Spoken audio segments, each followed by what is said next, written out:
I don't know about you guys. Are you having this heat wave? It is wild. It is so warm here. I'm not used to it in these mountains either.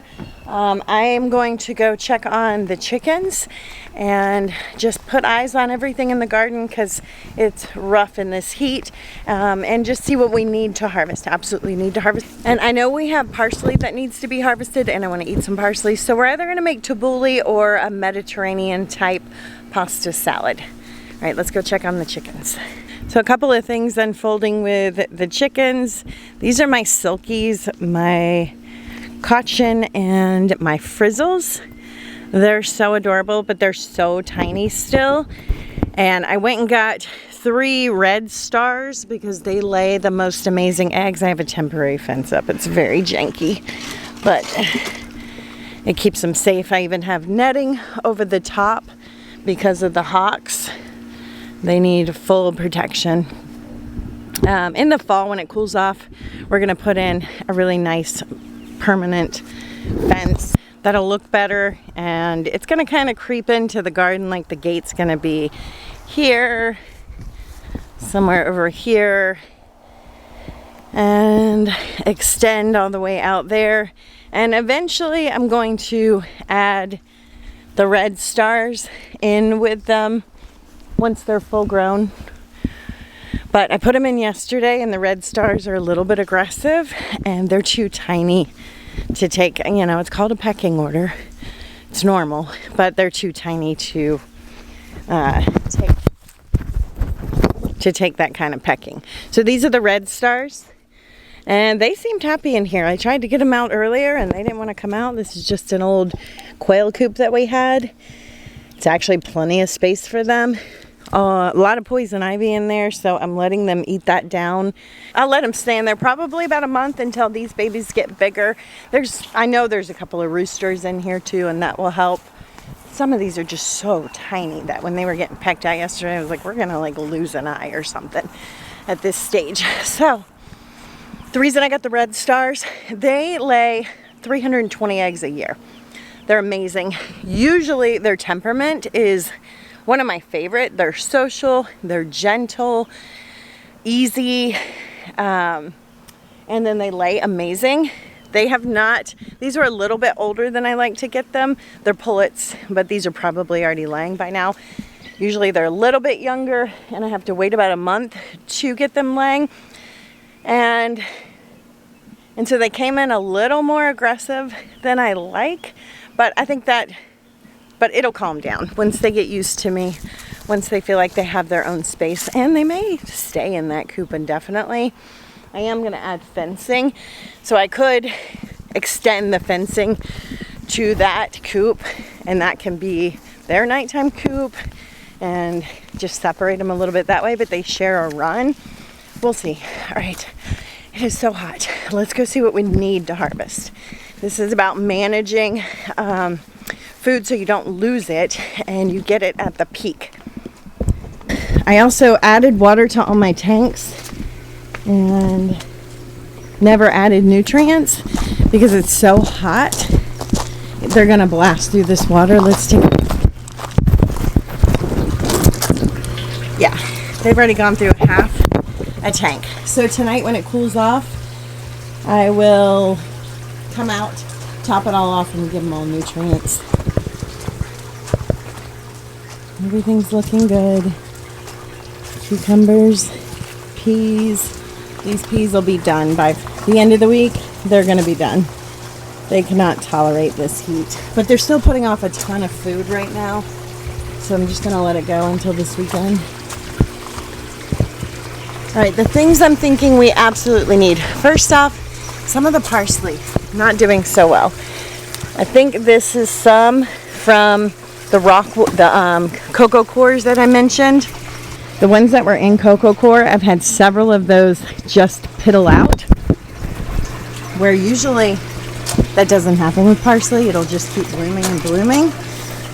So we'll see. So not sure if that's it, but it is the ones that are in that cocoa core. Man, the tomatoes are loving this heat. The peppers. Oh no, this lettuce is not loving this heat. okay. It isn't, neither is this. Okay, those are not getting wet.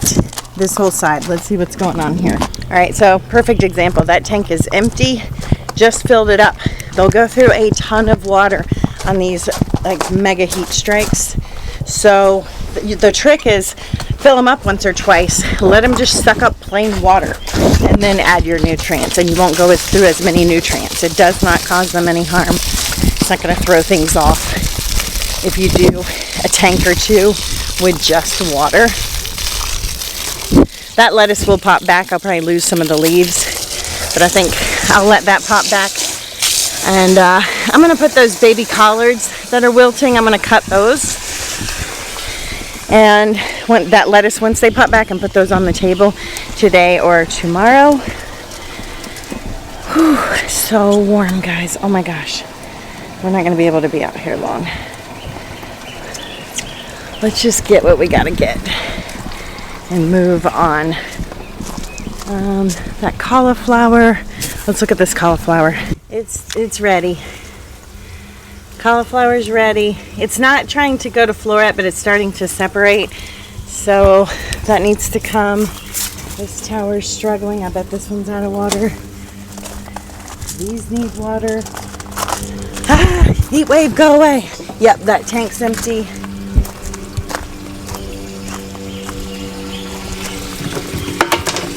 That one's doing okay. Eggplant and peppers don't use as much water as tomatoes. That one's okay. Alright. Oh gosh, it's so hot. Whew. Alright, so I don't know if I was recording because I'm still getting used to this camera and you guys are crooked because I don't even have a tripod yet for it.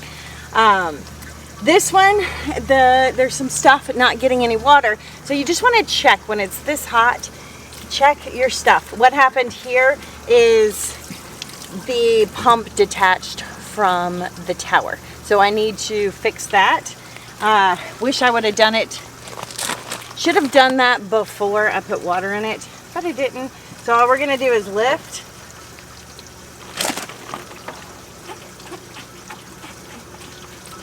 Unscrew this part.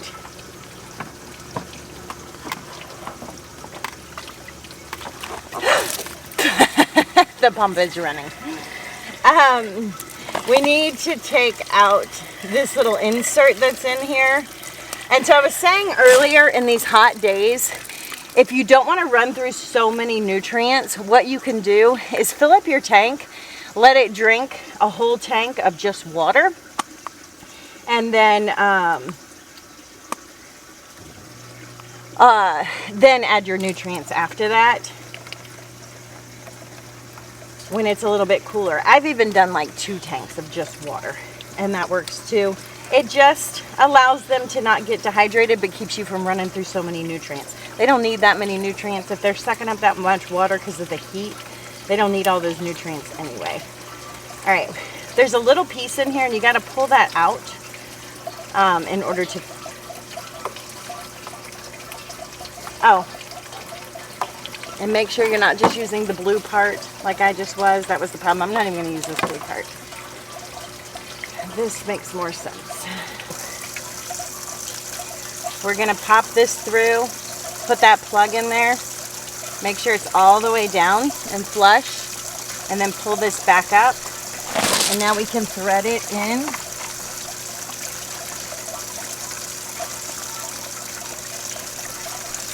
Ooh, that water feels so good.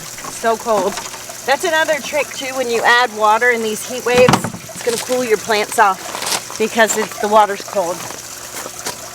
Just check these plants that were suffering, making sure they're getting water. You don't want to harvest it when it's wilted like that, because they won't bounce back harvested. Okay, everything's getting water. So by the end of the day, once it cools off, after these towers have run for a while, that food will pop back up. I may lose a few leaves, but they'll be fine. So I'm just gonna top everything off because it's hot and it'll cool the towers off, and I already don't have nutrients in them. I had already filled them up once, and one is already, the tomato tower already ran out. And so it doesn't hurt to just top them off again. And then Friday we cool back off. So I'll add nutrients either tonight, tomorrow, Friday. Today's Wednesday. I'll add nutrients in the next couple of days. But this will make everything a little bit happier just to get some cool water on them.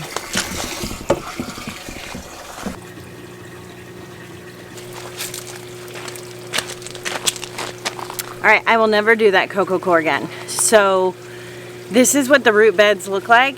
In that, they completely rotted. And so that's why this looks like this. It's rotted. It's the second one, that cocoa core, that did this. There's one on the ground over here. I'm going to give all this to the red stars. This is what my beautiful parsley looks like. I have never had it rot, ever. So we're going to harvest some of that and go in and make a Mediterranean or tabbouleh. I do have some over on this side that have some yellowing. I really think after looking at it more, it's not enough sun for parsley. This area, you can notice, I don't know if you guys can see, it's so bright. They're smaller. Parsley likes full sun. It does really well in full sun, and I'm wondering if it's not like down towards the bottom here. These are getting shaded out by this at some of the more significant afternoon. I'm going to do lettuce over here, things that aren't as heat tolerant, and move the parsley. But for now, we're just going to harvest a bunch of it and go make food. And I'm going to put you guys in the shade. I'll see you inside. It's too hot for my camera out here. All right, and one more thing we need for tabbouleh, we're going to make 2 recipes together. I put peppermint in my tabbouleh, so we're going to harvest some of this peppermint real quick. Can you help?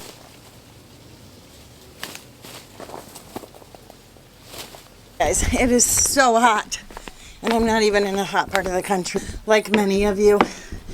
Getting our porch back. Renovation made this construction zone, but there's our new kitchen table. Bought it a while ago at a thrift shop. Had to have it cut down, and I'm going to restain it. It's going to be great. Slowly getting there. All right, I was just checking our time because I am going to get on my Peloton. I got things to do at 2:30, so we have an hour. This is some food I harvested earlier. Celery, peas, some purple cabbage, and I am just, you guys are blurry. So when I harvest things on these hot summer days, what I'll do is soak them in some cold water for a few minutes.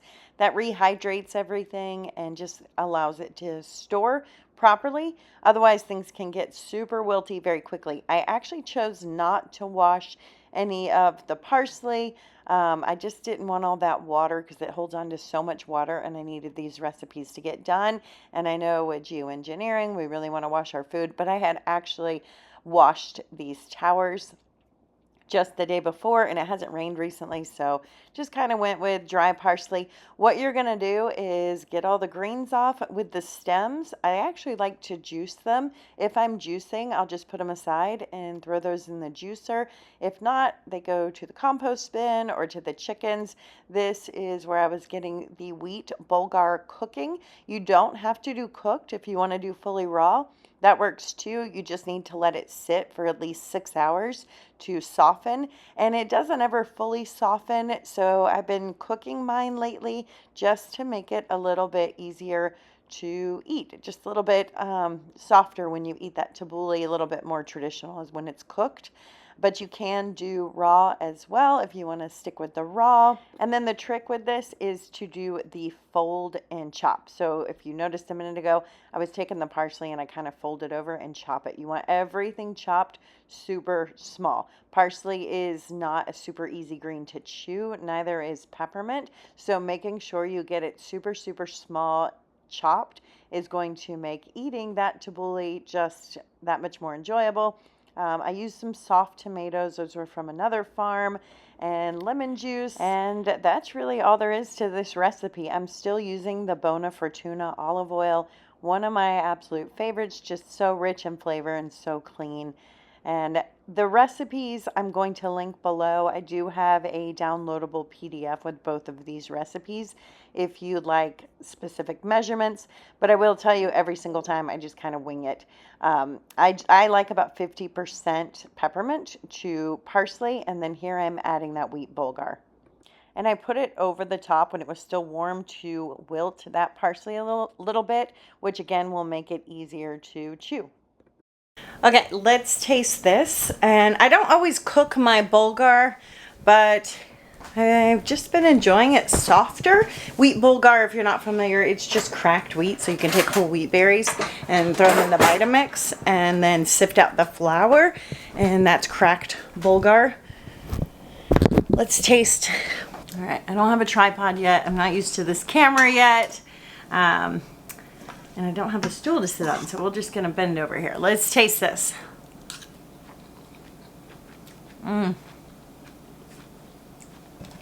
Incredible. Needs a little salt. Needs salt. It's very pepperminty, which that actually will get muted a little bit with time. So if you don't like peppermint, just leave that out. That's just actually a true Lebanese recipe. I'm gonna add a little bit more oil. I still love the bona fortuna. And you can put garlic and stuff in here, but I just like it this traditional Lebanese simple recipe. Perfect. Okay.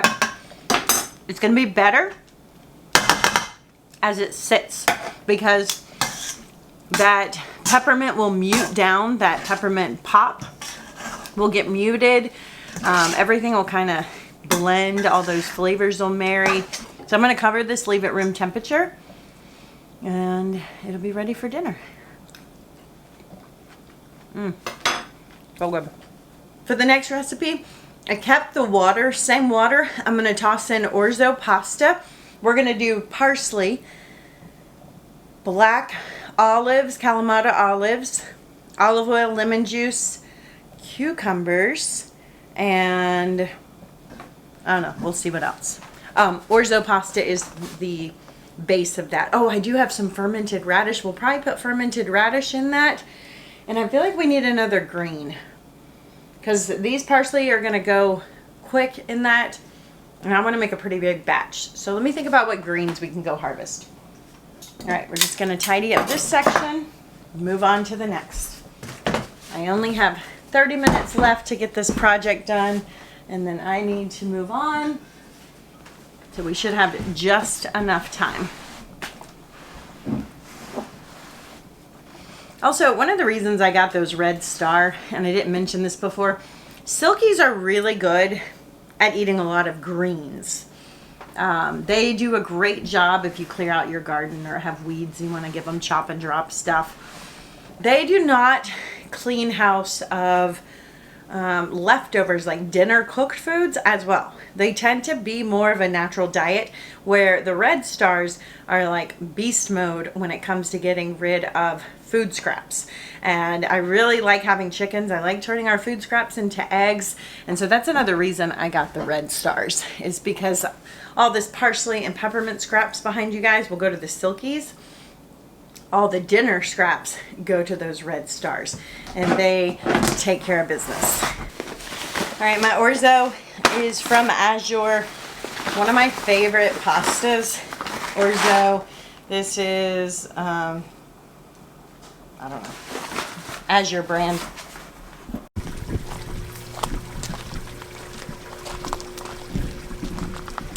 All right, I've harvested a bunch of chives. I think what we want for this recipe is basil. Just a hint, I don't have a ton of it. And let's get all this kale that I said is really ready to come out anyway. We'll just harvest that. That one.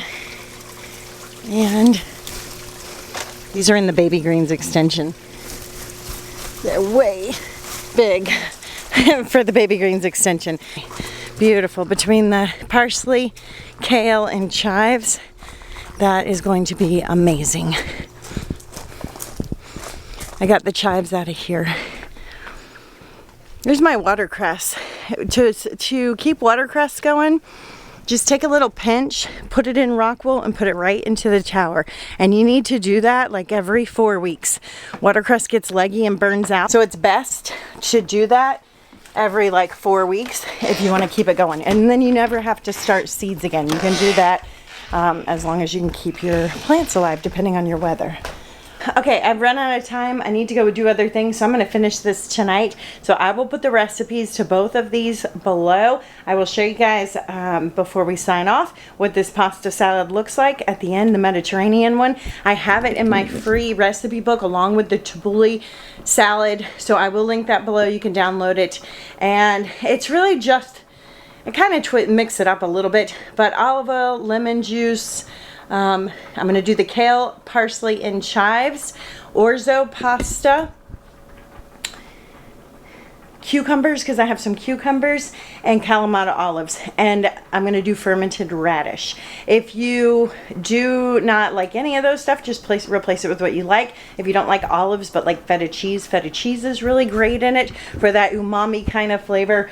But it's so easy to eat on these hot summer days. You serve it cold and it just is filling and delicious and rich and tons of greens. And I will link the recipe below. Thanks for joining me today, guys. Hopefully I will have a tripod next time we speak because this camera is heavy. Have a beautiful day. Stay safe in this heat wave.